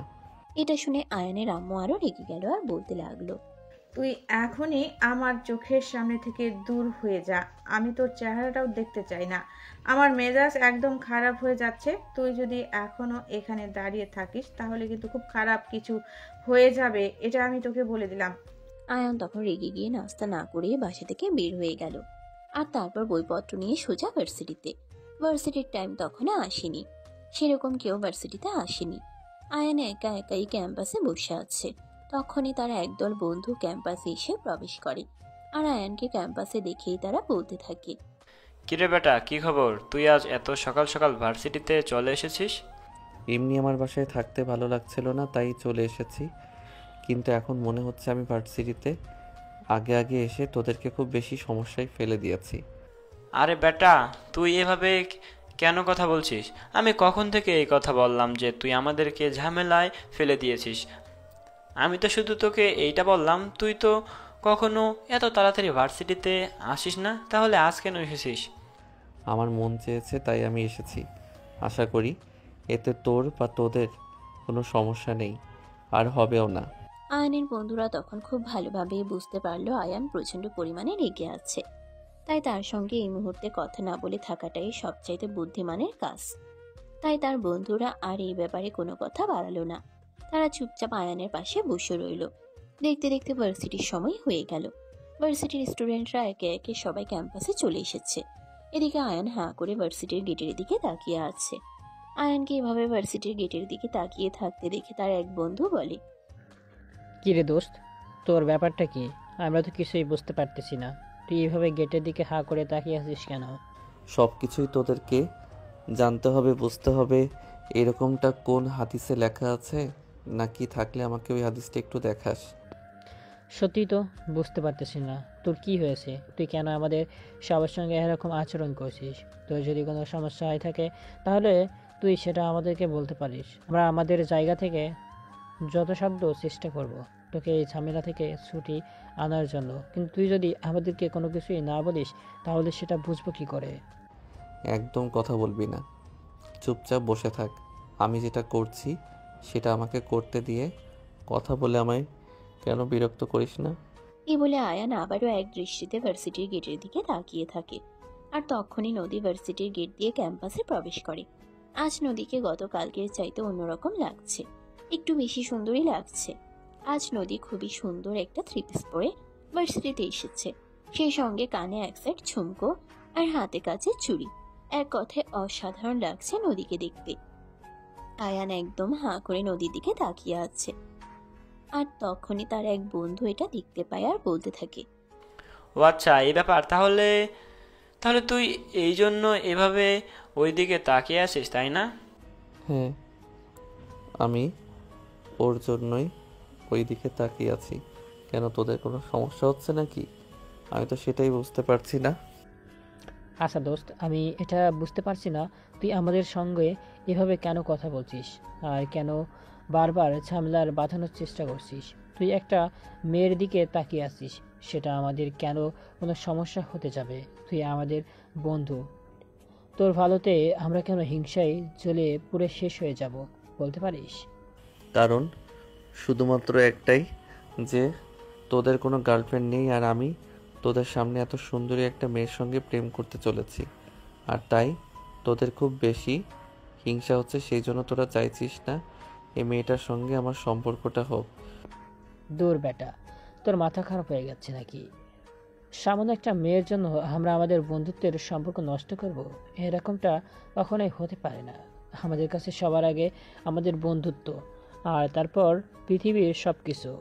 সত্যি বলছিস তো? তোরা কখনোই আমার আর নদীর মাঝখানে বাধা হয়ে দাঁড়াবি না তো? না রে দোস্ত, কখনোই সেরকমটা হবে না। আমরা তোর বন্ধু, তুই আমাদেরকে চোখ বন্ধ করে বিশ্বাস করতে পারিস। আমরা কখনোই তোর বিশ্বাসের অমর্যাদা করব না। আমরা আমাদের সবটা দিয়ে তোর বিশ্বাস রক্ষা করার চেষ্টা করব। আচ্ছা, সেটা ঠিক আছে। তোরা কতটা করতে পারিস সেটাই দেখার পালা আমার। আমি দেখি তোরা আমার কত ভালো বন্ধু হয়ে যাবি। না হয় এবার বন্ধুত্বের একটা পরীক্ষা। আচ্ছা ঠিক আছে, কোনো সমস্যা নেই। তুই যেমন চাস তেমনই হবে। তবে আমাদের এই বন্ধুত্বের সম্পর্কে কিন্তু অবশেষ জিতে যাবে, এটা তোকে আমি বলে দিলাম। আচ্ছা ঠিক আছে, কোনো সমস্যা নেই। অবশেষে কে জিতে আর কে হারে সেটা তো সময় হলেই দেখা যাবে। এখন আমি যাই। আমি আমি এখন আমি যাই। আমি আমার ময়না পাখিটার সঙ্গে একটু কথা বলে আসি। ময়না পাখিটার সঙ্গে কথা না বললে আমার মনটা শান্ত হবে না। এই বলে আয়ান সেখান থেকে উঠে চলে আসলো। নদী নিজের ক্লাসরুমের দিকে এগোচ্ছে। তখনই আয়ান তার সামনে এসে দাঁড়ালো আর তারপর সে নদীকে উদ্দেশ্য করে বলতে লাগলো, কি অবস্থা, কেমন আছো তুমি? এই তো আলহামদুলিল্লাহ, আল্লাহর রহমতে ভালোই আছি। কিন্তু আপনি আজ সকালবেলা আমার সামনে এসে দাঁড়ালেন কেন? আজ তো আর আমাকে ক্লাসরুম চিনিয়ে দিতে হবে না, আমি তো নিজে নিজেই ক্লাসরুম পর্যন্ত পৌঁছে দিতে পারবো। আজকে আবার কোন মতলবে এসেছেন? আমি বুঝতে পারছি না তোমার এরকমটা কেন মনে হচ্ছে যে আমি তোমার সামনে কোন মতলব নিয়ে এসেছি।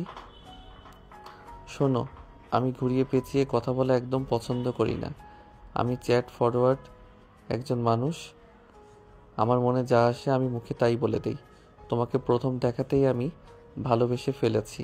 কথাটা শোনা মাত্রই প্রচন্ড পরিমাণে ক্ষেপে গেল নদী, আর সে তখন রেগে গিয়ে বলতে লাগলো, নেহা তো আপনি আমার সিনিয়র, তা না হলে এখনই গালে 2টা চর বসিয়ে দিয়ে বুঝিয়ে দিতাম আমাকে প্রপোজ করার মজা কতটা। ভার্সিটিতে এসেছি এখনো 2 দিন হয়নি, আর এখনই আপনি আমার সঙ্গে লাইন মারতে চাইছেন? শুনুন, আরও অন্য কোনো মেয়ের সঙ্গে কি করেন না করেন সে সব কিছু নিয়ে আমার বিন্দু মাত্র মাথা ব্যথা নেই। তবে আমি আপনাকে একটা কথা স্পষ্টভাবে জানিয়ে দিচ্ছি, এইসব ফালতু টাইম ওয়েস্ট আমার পেছনে করে কোনো লাভ হবে না। আপনি অন্যের চরকায় তেল দিতে পারেন। সেরকমটা তো হবে না ডিয়ার, কারণ আমি যখন একটা জিনিসের প্রতি আকর্ষিত হয়ে যাই তখন আর সেই জিনিসটা থেকে নিজেকে এত সহজে ফিরিয়ে আনতে পারি না। একটু কষ্ট হলেও ওই জিনিসটা আমার লাগবে। কিন্তু দুর্ভাগ্যবশত আপনি হয়তো কোনো দিনই আমার এই পরিকল্পনায় সাকসেসফুল হতে পারবেন না, কারণ আমি আর যাই হোক না কেন কখনো আপনার মতো ফালতু ছেলের সঙ্গে প্রেম বা ভালোবাসার সম্পর্কে নিজেকে জড়াবো না। কারণ যে ছেলে 2 দিনের পরিচয়ে একটা মেয়েকে প্রপোজ করতে পারে, সে 2 দিন পরে সম্পর্ক ভেঙে অনেক দূরে চলে যেতে পারে। আমি জানি না তোমার এক্সপেরিয়েন্স কতটুকু, তবে আমি তোমাকে এইটুকু বলতে পারি, তুমি আর 5টা ছেলের সঙ্গে আমাকে মিলাতে যেও না। আমি অন্য সবার থেকে আলাদা। একদম, আমিও সেটাই বলতে চাইছিলাম। সব ছেলেরা শুরুতে এরকমটাই বলে, তারপর 2-3 দিনের মাথায় রুম ডেট আর 4 দিনের মাথায় ব্রেকআপ করে ফেলে রেখে চলে যায়। উফ, তুমি আবার আমাকে ভুল বুঝেছ। আমি তোমাকে সত্য কথা বলছি, আমি তোমায় অনেক বেশি ভালোবাসি। তোমার সঙ্গে আমি কোনো টাইম পাস করতে আসিনি, কোনো মজা নিতে আসিনি।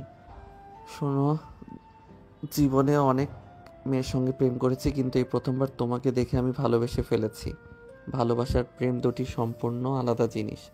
আমি যদি তোমার প্রেমে পড়তাম তাহলে মনে করতাম আমার আবেগ আমাকে এই কাজটা করতে বাধ্য করেছে, কিন্তু আমি তোমায় ভালোবেসে ফেলেছি।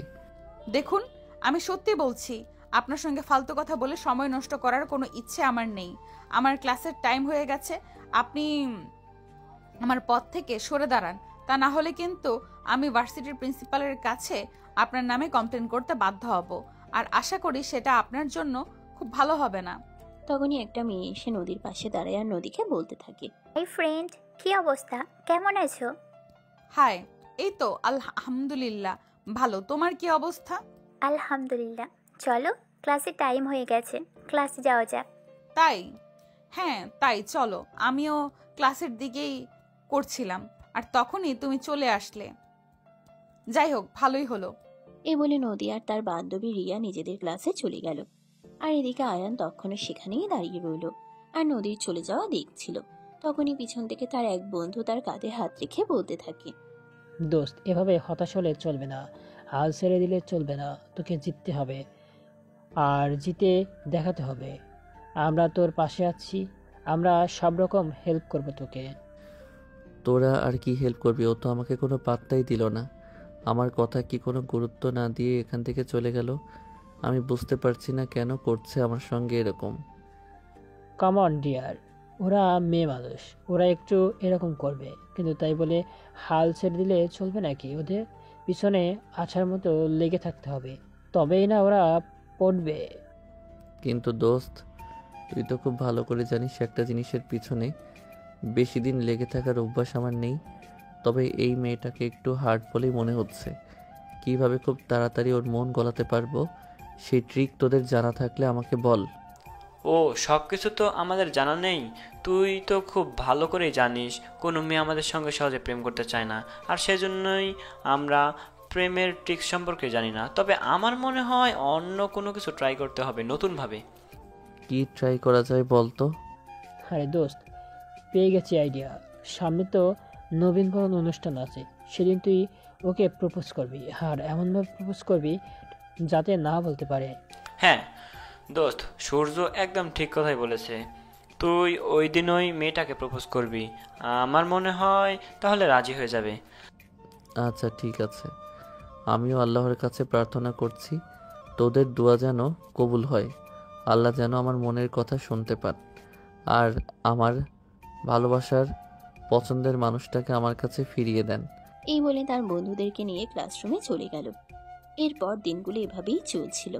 আয়ান প্রতিদিন ভার্সিটিতে এসে নদীর সঙ্গে কথা বলার চেষ্টা করত, কিন্তু নদী কোনোভাবে আয়ানের সঙ্গে গায়ে পড়ে সেরকম কোনো কথা বলতো না। বরঞ্চ সে সবসময় আয়ানের থেকে নির্দিষ্ট একটা দূরত্ব বজায় রাখে চলার চেষ্টা করত। আর এই বিষয়গুলো আয়ানকে আরো অনেক বেশি কষ্ট দিচ্ছিল। সে কোনোভাবেই নদীর অবহেলা, তাকে এড়িয়ে চলা, এইসব কিছু মেনে নিতে পারছিল না। তাই সে তার বন্ধুকে বলতে লাগলো, দোস্ত তোরা কিছু একটা কর, আমি এই অবহেলা আর মেনে নিতে পারছি না। কেন করছে ও আমার সঙ্গে এরকম? কেন বারবার আমাকে অবহেলা করছে? কেন আমার সঙ্গে একটাবার কথা বলারও চেষ্টা করছে না? আই বেটা, তোকে বললাম তো, এভাবে হাল ছেড়ে দিলে চলবে না। আটার মতো পিছনে লেগে থাকতে হবে। আজ না হোক কাল রাজি তো হয়েই যাবে ডেভিড, আর রাজি হতেই হবে। রাজি না হয়ে তো আর কোনো উপায় নেই। আরে বেটা, আমার ভিতরটা পুরো ছারখার হয়ে যাচ্ছে। কবে রাজি হবে আর কবে আমি আমার কলিজাটাকে ঠান্ডা করব? দোস্ত, তুই এখন চিন্তা করিস না, তোর হয়ে আমরা সব রকম চেষ্টা করছি আর করে যাব। এই বলে সূর্য আর রাফি আর তার অন্যান্য বন্ধুরা সবাই মিলে আয়ানকে সান্ত্বনা দিয়ে তাদের ক্লাসরুমে নিয়ে গেল। ক্লাসরুমে যাওয়ার কিছুক্ষণের মধ্যেই ক্লাস টিচার চলে আসে আর সবাই মিলে ক্লাসে মনোযোগ দিল। এভাবে দেখতে দেখতে বেশ কিছুদিন চলে গেল। আঠার মতোই নদীর পিছনে লেগে আছে, কিন্তু নদীর কোনো সারা শব্দ নেই। এই ব্যাপারটা আয়ানকে খুবই ব্যথিত করছে।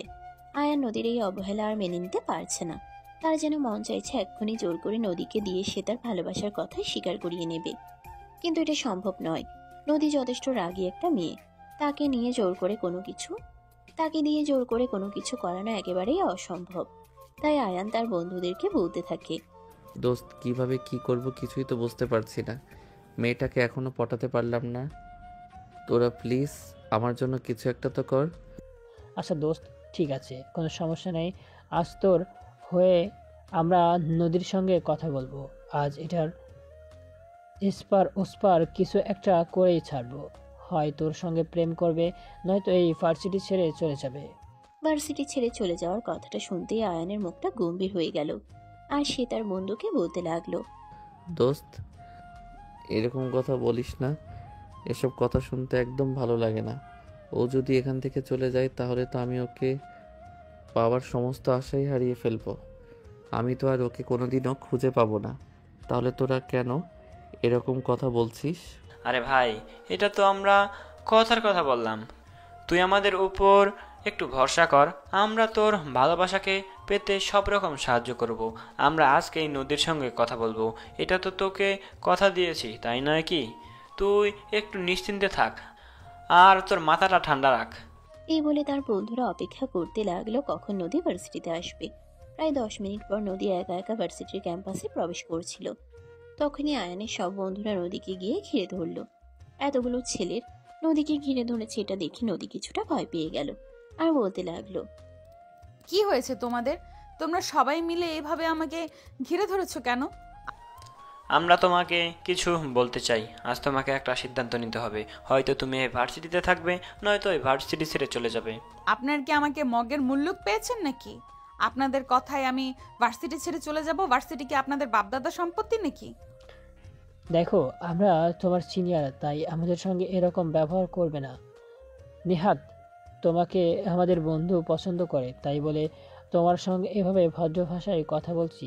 তা না হলে তোমার সঙ্গে এরকম কিছু করতাম যেটা তুমি কল্পনা করতে পারবে না। ও আচ্ছা, তাই বুঝি। তাহলে আপনারা কি করবেন আমি সেটাই দেখতে চাই। আমি দেখতে চাই আপনাদের ক্ষমতা কতটা, আর তারপর আমি আপনাদের আমার ক্ষমতা দেখাবো। কি করবে তুমি প্রিন্সিপাল স্যারের স্যারের কাছে আমাদের নামে বিচার দিবে, আমাদেরকে টিসি ধরিয়ে দিবে, ঠিক আছে, কোনো সমস্যা নেই। তবে আমাদের সামনে আমাদের বন্ধু এভাবে এত কষ্ট পাবে, সেটা আমরা মেনে নিতে পারবো না। তুমি বলো, তুমি আয়নের সঙ্গে সম্পর্কে যেতে রাজি হবে কি হবে না? পাগলের বন্ধুরা সব সময় পাগলই হয়। তার সঙ্গে যে কয়টা চলাচল করে সব কয়টাই তার ছিঁড়া। এটা আপনারা আবারও প্রমাণ করে দিলেন। আপনারা ভাবলেন কি করে আপনারা আমাকে এইভাবে থ্রেট দিবেন আর আমি আপনাদের বন্ধুর সঙ্গে প্রেম করতে রাজি হয়ে যাব? আমাকে পাগলা কুত্তা কামড়ায়নি, বুঝতে পেরেছেন? ও আচ্ছা, ঠিক আছে, বুঝতে পেরেছি, কোনো সমস্যা নেই। তবে আজ তোমার সঙ্গে এমন কিছু হবে যেটা তুমি কখনো কল্পনাও করনি। মানে আপনারা কি বলতে চাইছেন আমি কিছুই বুঝতে পারছি না। আপনারা কি আমার সঙ্গে খারাপ ব্যবহার বা খারাপ কিছু করার চিন্তা ভাবনা করছেন নাকি?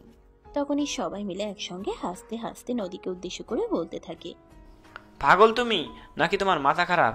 আমরা তো সেটাই বুঝতে পারছি না। যেখানে তোমাকে আমার বন্ধু পছন্দ করে আর ভালোবাসা, সেখানে তোমার সঙ্গে আমরা খারাপ কিছু করব, এটা তুমি ভাবলে কি করে? আমরা যত খারাপই হই না কেন, বন্ধুর সঙ্গে কখনো বেইমানি করব না। তবে তোমার একটা ছোট ভাই আছে, কেজি স্কুলে ক্লাস 4-এ পড়ে, সে আমাদের কবজায়। তোমাকে আমরা 5 মিনিট সময় দিচ্ছি। এই 5 মিনিটের মধ্যে তুমি নিজে গিয়ে আয়নকে প্রপোজ করবে, আর যদি সেটা না করে তাহলে তোমার ভাইয়ের এমন অবস্থা করবে সেটা তুমি কল্পনাও করতে পারবে না। আপনারা সব কয়টাই পাগল। আপনারা আমার ভাইকে কোথায় নিয়ে গেছেন? আমার ভাইকে এক্ষুনি ফেরত দিন, তা না হলে কিন্তু আমি আপনাদের সবাইকে জেলের ভাত খাইয়ে ছাড়বো, বলে দিলাম। আমাদেরকে থ্রেড দিয়ে কোনো লাভ হবে না। তোমার যা সিদ্ধান্ত নেওয়ার 5 মিনিটের মধ্যে নিতে হবে, তা না হলে কিন্তু আমরা তোমার ভাইয়ের বড় একটা ক্ষতি করে দিব।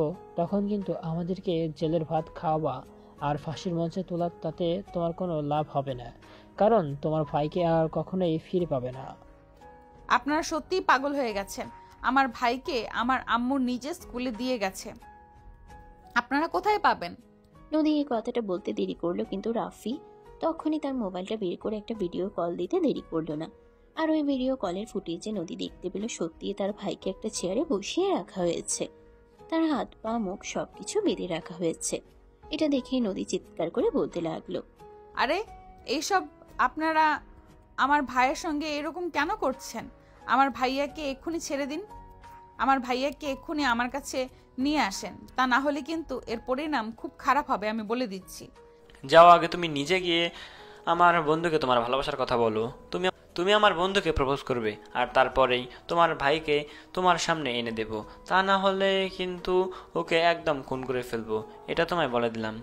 তখনই কলের অপর প্রান্ত থেকে ছেলেটার মুখ খুলে দেওয়া হলো।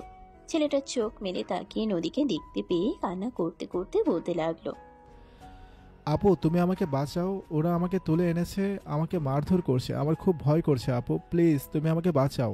ভাই তুই কোনো চিন্তা করিস না, আমি আসতেছি তোর কাছে, আমি তোকে বাঁচাবো, তোর কোনো চিন্তা নেই। হ্যাঁ বেয়াই, তুমি কোনো চিন্তা করো না, ভাবি তোমার কাছে আসছে। তবে আমার বন্ধুকে প্রপোজ করার পর যাও, ভাবি আমার বন্ধুকে নিয়ে আগে প্রপোজ করো। নদী তখন বেশ কিছুক্ষণ মাথা নিচু করে দাঁড়িয়ে রইল। আর তখনই আবারও সূর্য নদীকে বলতে লাগলো, কি ব্যাপার, কি হলো? তোমাকে কি বললাম, শুনতে পাওনি নাকি? যাও, তুমি এক্ষুনি গিয়ে আগে আয়ানকে প্রপোজ করো, তারপর তোমার ভাইকে তোমার সামনে এনে দিব। তোমরা প্লিজ আমার ভাইয়ের সঙ্গে খারাপ কিছু করো না। তোমরা যা বলবে আমি তাই মেনে নেব, কিন্তু আমার ভাইয়ের কোনো ক্ষতি হলে তোমাদের খবর আছে, বলে দিলাম। আমরা কখনো কথার বরখিলাফ করি না। তোমাকে যেটা বলেছি তুমি সেটা করো। তোমার ভাইকে আমরা তোমার কাছে ফিরিয়ে দিব, তোমাকে এইসব কিছু নিয়ে চিন্তা করতে হবে না। কিন্তু আমাদের বন্ধুর এই কষ্ট আমরা সহ্য করতে পারছি না। তুমি আমাদের বন্ধুকে খুশি করো আর তোমাকে আমরা খুশি করব। নদী তখন আর কোনো কিছু চিন্তা না করে আয়ানের সামনে গিয়ে দাঁড়ালো। ক্যাম্পাসের বাগান থেকে একটা ফুল ছিঁড়ে নিয়েছিল, আর তারপর আয়ানের সামনে হাঁটু গেড়ে বসে উদ্দেশ্য করে বলল, আই লাভ ইউ, আমি তোমাকে ভালোবাসি। I love you too. আমিও তোমাকে অনেক বেশি ভালোবাসি। তুমি যেদিন প্রথম ভার্সিটিতে এসে সেদিন থেকেই তোমাকে আমি প্রচণ্ড রকম ভালোবেসে ফেলেছি, কিন্তু তুমি আমার ভালোবাসাটা বুঝতে পারোনি। আচ্ছা এখন তো আমি আপনাকে আমার ভালোবাসার কথা বলেছি, আপনার বন্ধুদেরকে বলুন না আমার ভাইকে ছেড়ে দিতে। কি বললে তুমি? আমার বন্ধুরা তোমার ভাইকে জিম্মি করে রেখেছে আমাকে আই লাভ ইউ বলানোর জন্য? হ্যাঁ আমি যা বলছি একদম সত্যি কথা বলছি। আপনার বন্ধুরা সবাই মিলে আমার ভাইকে জিম্মি করে রেখেছে। আমি যেন আপনাকে আই লাভ ইউ বলি, তা না হলে তারা আমার ভাইকে কোনোভাবেই ছেড়ে দেবে না। ঠিক আছে, দাঁড়াও, আমি এখনই ওদের সঙ্গে কথা বলছি। এই বলে আয়ান সেখান থেকে তার বন্ধুদের কাছে চলে গেল আর তারপর বলতে লাগলো, কী রে দোস্ত, আমি এসব কি শুনছি? তোরা কেন নদীর ভাইকে জিম্মি করে রেখেছিস? দোস্ত, তোকে বলছিলাম না, যেভাবে হোক তোর ভালোবাসা তোকে পাইয়ে দিব। আর একটু আমাদেরকে কি বলতে হয়েছে এবার, তা না হলে মেয়েটা কোনোভাবে তোকে ভালোবাসার কথা বলতে রাজি হতো না। এই বলে তারা আয়ানকে নিয়ে নদীর সামনে এসে দাঁড়ায় আর তারপর বলতে থাকে, দেখো, আমরা তোমার ভাইকে ফিরে দিচ্ছি, কিন্তু তার মানে এই নয় তুমি যেটা বলেছো সেটা ভুলে যাবে। এখন থেকে তুমি আমার বন্ধুর গার্লফ্রেন্ড, তুমি ওর সঙ্গে সব সময় ভালো ব্যবহার করবে, ওকে খুশি রাখবে, এটা তোমার দায়িত্ব। ঠিক আছে, আপনারা যা বলবেন আমি তাই মেনে নেব। তার আগে আপনারা আমার ভাইকে ছেড়ে দিন। আমার ভাইয়ের কষ্ট আমি সহ্য করতে পারি না। আমার একমাত্র ভাই, তার কোনো কষ্ট হলে সেটা আমার কলিজায় লাগে। অতঃপর আয়ানের বন্ধুরা নদীর ভাইকে ছেড়ে দিল আর নদীর কাছে নিয়ে আসলো। নদী তার ভাইকে পেয়ে জড়িয়ে ধরে একদম কান্না করে দিল। আই এম সরি ভাই, আমার জন্য তোর এই সমস্যায় পড়তে হলো। আমাকে প্লিজ তুই ক্ষমা করে দিস, আমার উপর কোনো অভিযোগ রাখিস না। ঠিক আছে আপু, তুমি এখন আমাকে নিয়ে বাসায় চলো। আমি এখানে আর এক মুহূর্ত থাকবো না, ওরা সবাই খুব খারাপ। নদী তখন তার মুখে হাত দিয়ে থামিয়ে দিল আর তারপর ভাইকে নিয়ে বাসায় চলে গেল। এরপর থেকে আয়ান আর নদীর সম্পর্কটা মোটামুটি স্বাভাবিক হয়ে আসে। সেখানে তার বন্ধুদের ভূমিকাই সবচাইতে বেশি ছিল। তারা সবসময় নদীকে থ্রেট দিত, যদি নদী আয়ানের সঙ্গে সম্পর্ক খারাপ করে তাহলে তারা নদীর ফ্যামিলির ক্ষতি করবে। এভাবে দেখতে দেখতে 3টা বছর কেটে গেল। নদী অনার্স 3rd সেমিস্টার আর আয়ান ফাইনাল সেমিস্টার কিছুদিনের মধ্যেই পরীক্ষা শেষ হয়ে গেল। এখান থেকে চলে যাবে, তাই একদিন আয়ান নদীকে বলতে থাকে, দেখো, আমি তোমাকে একটা কথা বলতে চাই। আমাদের সম্পর্ক তো অনেক দিন হয়ে গেল, এখন আমি ভার্সিটি থেকে চলে যাব। তুমি একা একা থাকবে। ভার্সিটিতে কারো প্রতি আমার কোনো বিশ্বাস নেই। মানুষের মন আকাশের রং কখন জানি পাল্টে যায়, তাই তোমাকে একটা কথা বলতে চাই। তুমি তো প্রতিদিন কয়েক হাজার কথা বলো, আজ আবার নতুন করে কি বলবে? আচ্ছা ঠিক আছে, বলো কি বলবে, আমি শুনছি। আমি কাজী অফিসে গিয়ে আমার বন্ধুদেরকে সাক্ষী রেখে তোমাকে বিয়ে করে রাখতে চাই, যাতে তুমি কখনো আমার থেকে হারিয়ে না যাও। পাগল হয়ে গেছো তুমি? আমি আমার বাবা মায়ের একমাত্র মেয়ে, আমি কখনো এমন কাজ করতে পারবো না। পড়াশোনা শেষ করে চাকরি বাকরি করব, তারপর যদি আমার বাবার সামনে এসে দাঁড়াতে পারো তাহলেই আমি তোমাকে বিয়ে করার কথা চিন্তা ভাবনা করে দেখব। কথাটা শুনে আয়ান মনে খুব কষ্ট পেল আর সেদিন নদীর সঙ্গে সেই বিষয়টা নিয়ে অনেক ঝামেলা করলো। অবশেষে নদী আয়ানকে বলে দিল সে আয়ানের সঙ্গে আর কোনো সম্পর্ক রাখবে না। এতদিন আয়ান ইউনিভার্সিটিতে ছিল বলে সে আয়ানের সঙ্গে সম্পর্ক রেখেছিল, তা না হলে কবে এই সম্পর্ক ভেঙে দিত। সেদিন ভীষণ মন খারাপ করে আয়ান ভার্সিটি থেকে বের হয়ে চলে আসে। তারপর আর ভার্সিটিতে যাওয়া হয়নি। পরীক্ষা দিতে যখন গিয়েছিল তখনও সেই নদীর সম্মুখীন হয়নি। একদম পরীক্ষা শুরুর আগে হলে গিয়েছে, তারপর পরীক্ষা শেষ হতেই ভার্সিটি থেকে বের হয়ে চলে এসেছে। আর এরপর চলে গেছে দীর্ঘ 1 বছর। আয়ান অনার্স কমপ্লিট করেছে, একটা কোম্পানিতে চাকরি নিয়েছে। আর তারপরেই 6 মাস পর নদীর সঙ্গে আয়ানের দেখা হয়। তারপর যা হলো সেটা তো আপনারা দেখতেই পেলেন। তো ভিউয়ার্স, অতীতের কথা তো অনেক বললাম, এবার চলুন বর্তমান সময়ে কিছু কথা আপনাদের সঙ্গে শেয়ার করা যাক। সেদিন আয়ান মোবাইলে অ্যালার্ম দিয়ে তারপর ঘুমালো, যাতে সকালবেলা সঠিক সময়ে ঘুম থেকে উঠতে পারে এবং সময় মতো অফিসে পৌঁছাতে পারে। অ্যালার্ম বাজলো সকাল 8টায়। আয়ান অ্যালার্মের শব্দ শুনে ঘুম থেকে উঠে গেল। তারপরে ফ্রেশ হয়ে রেডি হয়ে অফিসের জন্য তৈরি হয়ে রুম থেকে বের হলো। খাবার টেবিলে আয়ানের ছোট বোন তিশা আর তার বাবা একসঙ্গে বসে নাস্তা করছিল। আয়ানকে এত তাড়াতাড়ি ঘুম থেকে উঠে নাস্তার টেবিলে আসতে দেখে তৃষা বলতে লাগলো, কি ব্যাপার, আজ সূর্য কোন দিকে উঠেছে সেটাই তো বুঝতে পারছি না। তুই এত সকাল সকাল ঘুম থেকে উঠে গেলি? আমি তো ভেবেছিলাম নাস্তা শেষ করে তারপর তোমাকে গিয়ে ডাক দেব। আচ্ছা, তোরা সবাই আমাকে কী ভাবিস বলতো শুনি? আমি কি সকাল সকাল ঘুম থেকে উঠতে পারি না নাকি? অফিসে গিয়ে প্রতিদিন বসের কাছে বকা শুনতে হয়, তাই তো আজ একটু কষ্ট করে মোবাইলে অ্যালার্ম দিয়ে রেখেছিলাম, সেই জন্যই সময় মতো উঠতে পেরেছি। ও, তাহলে সব গুণ ওই মোবাইল অ্যালার্মের। যাই হোক, তুমি সকাল সকাল ঘুম থেকে উঠতে পেরেছো, এটাই অনেক। আম্মু, এই আম্মু, তোমার ছেলেকে নাস্তা দাও। ছেলেরা তো এখনো ঘুম থেকে ওঠাই সময় হয়নি, তাহলে নাস্তা কাকে দেব? তুই নাস্তা শেষ করে তারপর আয়ানকে ঘুম থেকে ডেকে তুল। আরে আম্মু, তুমি কেন আমার কথা বিশ্বাস করতে চাচ্ছ না? আমি যা বলছি একদম সত্যি কথা বলছি। আমার কথা যদি তোমার বিশ্বাস না হয়, তাহলে তুমি নিজেই ডাইনিং টেবিলে এসে দেখে যাও, তোমার ছেলে ঘুম থেকে উঠে গেছে। এই কথাটা সত্যি সত্যি আয়ানের আম্মুর বিশ্বাস হচ্ছিল না, তাই তিনি নিজেই কিচেন থেকে ডাইনিং টেবিলে আসলেন। আর আয়ানকে খাবার টেবিলে দেখে তিনি বলতে লাগলেন, ওমা, সত্যি বুঝি আজ আমার ছেলেটা এত সকাল সকাল ঘুম থেকে উঠে গেছে? আমি তো নিজের চোখকে বিশ্বাস করতে পারছি না। আম্মু, তোমরা সবাই আমার সঙ্গে এরকম আচরণ কেন করছো? আমি তো সেটাই বুঝতে পারছি না। আমি এখন আর ছোট বাচ্চা নই, আমি একটা কর্পোরেট অফিসে চাকরি করি। আমাকে এখন টাইম মেনটেন করা শিখতে হবে। তাই আজ সকাল সকাল ঘুম থেকে উঠে গেছি। দাও তাড়াতাড়ি আমাকে নাস্তা দাও।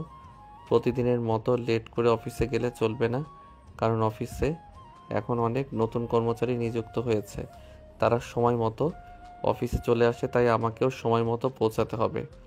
ও মা, এতদিন পর তোর মনে হলো সময় মতো অফিসে যাওয়া উচিত?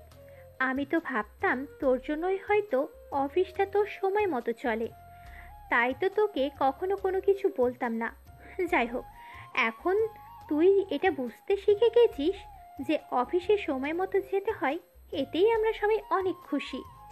আম্মু, ফাজলামো বাদ দিয়ে আমাকে নাস্তা দিবে নাকি আমি নাস্তা না করে চলে যাব? আয়ানের আম্মু তখন আর কোনো কথা না বলে নাস্তার টেবিলে নাস্তা দিলে আয়ান নাস্তা খেয়ে অফিসে চলে আসলো। আজ ঠিক ঠিক অফিস শুরুর 5 মিনিট আগে আয়ান অফিসে এসে পৌঁছে গেছে। নদী অফিসে এসে দেখতে পায় আয়ান আজ তার আগে অফিসে চলে এসেছে। এটা দেখে নদী আয়ানের কেবিনে গিয়ে বলতে থাকে, বাবা, মহারাজার ঘুম থেকে আজ সকাল সকাল ভেঙে গেছে। তোমাকে আমি বলেছিলাম না আজ আমি তোমার আগে অফিসে এসে পৌঁছাবো? হ্যাঁ, সেটাই তো দেখেছি। আজ সূর্য মনে হয় পশ্চিম দিক থেকে উঠেছিল, তাই। দেখো, একদম মেজাজ খারাপ করবে না বলে দিলাম। চুপচাপ এখান থেকে চলে যাও। যাব না আমি। কি করবে তুমি? তোমার মাথা ফাটিয়ে ফেলবো। তুমি কেন আমার পিছনে এভাবে লেগে পড়ে আছো? বলো তো কি সমস্যা তোমার? সব সমস্যার কথা তোমাকে বলে দিতে হবে নাকি? সব সমস্যার কথা যদি তোমাকে আমার বলে দিতে হয়, তাহলে তুমি কেমন পুরুষ মানুষ? এই মেয়ে পুরুষত্ব নিয়ে কথা বলবে না, তাহলে কিন্তু একদম দেখিয়ে দেবো বলে দিলাম। কি দেখাবে তুমি আমাকে? দেখাও দেখি। আমিও চাই তুমি আমাকে কি দেখাতে পারো। বলতে আয়ান সঙ্গে সঙ্গে নিজের চেয়ার থেকে উঠে গিয়ে কেবিনের দরজাটা বন্ধ করে দিল। এটা দেখে নদী একটু ভয় পেয়ে গেল আর বলতে লাগলো, এসব কি করছো? তুমি কেবিনের দরজা কেন বন্ধ করছো? ও মা, এখন কেন ভয় পাচ্ছ? তুমি না একটু আগে আমার পুরুষত্ব দেখতে চাইলে? এখন তোমাকে আমি আমার পুরুষত্ব দেখাবো। এই না, তুমি একদম আমার কাছে আসবে না। এই বলে নদী নিজেকে বাঁচানোর জন্য পিছনে যেতে থাকে, কিন্তু যাবে আর কোথায়? দেয়ালে আটকে গেল। আর অমনি আয়ান তাকে ধরে ফেললো, একদম নিজের বুকের সঙ্গে মিশিয়ে নিয়ে তার 2 ঠোঁটে নিজের 2 ঠোঁট ডুবিয়ে দিল। প্রায় 5 মিনিট ধরে চুমু খাওয়ার পর ছেড়ে দিল। কি এবার তো বিশ্বাস হলো আমি পুরুষ? নদী কোনো কথা বলছে না, চুপচাপ দাঁড়িয়ে আছে। কি হলো, কথা বলছো না কেন? তুমি না আমার পুরুষত্ব দেখতে চাইছিলে? পুরুষত্ব বুঝি এটা দিয়ে প্রমাণ করে? আর তুমি যেভাবে কি স্কুলে একটা 10 বছরের ছেলেও এর চাইতে ভালো কিস করতে পারে। ও আচ্ছা, তাই বুঝি। ঠিক আছে, তাহলে তোমাকে দেখাচ্ছি মজা। বলিয়া আয়ান নদীর কোমরে একটা হাত রেখে টান দিয়ে নিজের আরো কাছে টেনে নিল। ওদিকে আয়ান আর নদীর শরীর একদম কাছাকাছি। দুজনে নিঃশ্বাসের শব্দ শুনতে পাচ্ছে। দুজনের শরীরের প্রত্যেকটি অঙ্গ প্রত্যঙ্গ একে অপরের সঙ্গে স্পর্শ করছে। নদীর নিঃশ্বাস ভারী হয়ে আসছে আর সে বলছে, এই সরে যাও আমার কাছ থেকে, আমার কেমন যেন লাগছে। ম্যাডাম, আমায় খেপিয়েছো। তুমি এখন বুঝতে পারবে মজা। বলে আয়ান নদীর কানের কাছে চুলগুলো সরিয়ে দিয়ে সেখানে আলতো করে চুমু দিতে থাকে। আর আয়ানের প্রত্যেকটা স্পর্শ পেয়ে নদীর শরীরে অন্যরকম এক শিহরণ অনুভূত হতে থাকে। নদী নিজেকে আর কোনোভাবেই কন্ট্রোল করতে পারছিল না। সে আয়ানকে বলতে লাগলো, এ কি করছো তুমি? ভালোবাসা দিচ্ছি, যেটা 1 বছর আগে হালালভাবে চাইলেও পাইনি, আর আজ সেটা জোর করে আদায় করে নেব। এই বলে আয়ান নদীকে আর কোনো কথা বলার সুযোগ না দিয়েই নদীকে নিয়ে ভালোবাসার মহাসমুদ্রে ডুবে গেল। প্রায় আধা ঘন্টা পর কেউ আয়ানের কেবিনের দরজায় নক করলে আয়ান নদীকে ছেড়ে দিয়ে উঠে দাঁড়ায়। নদীর কাপড় ঠিক করে নিতে বলে। নদী নিজের কাপড় চোপড় ঠিক করে নেয়। আর তারপরে আয়ান কেবিনের দরজা খুলে দেখতে পায় বস কেবিনের বাইরে দাঁড়িয়ে আছে। আয়ান তখন আমতা আমতা করে বলতে থাকে, বস আপনি এখানে? হ্যাঁ আমি এখানে। ছি ছি আয়ান, তুমি এতটা নিছো, এটা তো আমি ভাবতেও পারিনি। তুমি আমার বন্ধুর মেয়েটার সঙ্গে এরকমটা করতে পারলে। এখন আমি আমার বন্ধুকে কি জবাব দিব? তখনই পিছন থেকে নদী এসে বসকে বলতে থাকে, আঙ্কেল ওর কোনো দোষ নেই, এখানে যা হয়েছে আমার সম্মতিতেই হয়েছে, আর কারোর কাছে জবাব দেওয়ার কোনো কিছুই নেই। আমরা দুজন দুজনকে ভালোবাসি, আর খুব তাড়াতাড়ি আমরা বিয়ে করে ফেলবো। কথাটা শুনে বস তাদের দুজনকে নিজের কেবিনে নিয়ে গেল আর বলতে লাগলো, দেখো তোমরা দুজন দুজনকে ভালোবাসো, সেটা আমাকে আগেই বলতে পারতে। আমি তো ভেবেছিলাম তুমি নদীর সঙ্গে জোর করে নিজের রাগ মেটানোর জন্য এসব কিছু করছো। যাই হোক, তোমাদের কোনো চিন্তা নেই, আমি নিজে দাঁড়িয়ে থেকে তোমাদের বিয়ে দেবো। এরপর নদী আর আয়ান দুজনেই বসের কেবিন থেকে বের হয়ে চলে গেল। তারপর কিছুদিনের মধ্যেই বস আয়ানের বাবা মা এবং নদীর বাবা মার সঙ্গে কথা বলেন। তারপর পারিবারিকভাবেই তাদের বিয়ের অনুষ্ঠান সম্পন্ন করেন। আজ তাদের বাসর রাত। নদী বাসর ঘরে বসে আয়ানের জন্য অপেক্ষা করছে। রাত 12টা বাজে। আয়ান বাসর ঘরে প্রবেশ করে। আয়ানকে দেখা মাত্রই নদী বিছানা থেকে নেমে বলতে লাগলো, এতক্ষণে তোমার আসার সময় হলো? আমি সেই কখন থেকে তোমার জন্য অপেক্ষা করছি। ও মা, এত তাড়াহুড়ার কি আছে? বাসর তো আগেই করে ফেলেছি। দূর শয়তান, তোমার একটুও লজ্জা নেই। বলতে আয়ান নদীকে টান দিয়ে নিজের বুকের সঙ্গে মিশিয়ে নিল আর নদীর কপালে আলতো করে একটা ভালোবাসার পরশিকি দিয়ে বলল, সারা জীবন ভালোবেসে থাকবে তো আমার পাশে, নাকি কখনো আমায় একা করে চলে যাবে? কখনো তোমায় ছেড়ে যাব না মেরা জান, সারা জীবন ভালোবেসে তোমার পাশেই থেকে যাব। অসম্ভব ভালোবাসি তোমায়, আর তোমার ভালোবাসায় ভালোবেসে ভালো থাকতে চাই। এই বলে দুজন দুজনকে জড়িয়ে ধরে আর ভালোবাসার আলিঙ্গন করতে থাকে। সুপ্রিয় ভিউয়ার্স, আমাদের আজকের গল্পটা এই পর্যন্তই ছিল। গল্পটা আপনাদের কাছে কেমন লেগেছে ছোট্ট একটা কমেন্টে জানাবেন। ভালো লাগলে লাইক, কমেন্ট অ্যান্ড শেয়ার করে পাশেই থাকবেন। নিত্য নতুন ভালোবাসার গল্প পেতে আমাদের এই চ্যানেলটিকে সাবস্ক্রাইব করবেন। এতক্ষণ সাথে থাকার জন্য ধন্যবাদ। সবাই ভালো থাকবেন, সুস্থ থাকবেন। আবার দেখা হবে নতুন কোনো এক ভালোবাসার গল্পে। সে পর্যন্ত সবাই অপেক্ষায় থাকুন। আল্লাহ হাফেজ। সমাপ্ত।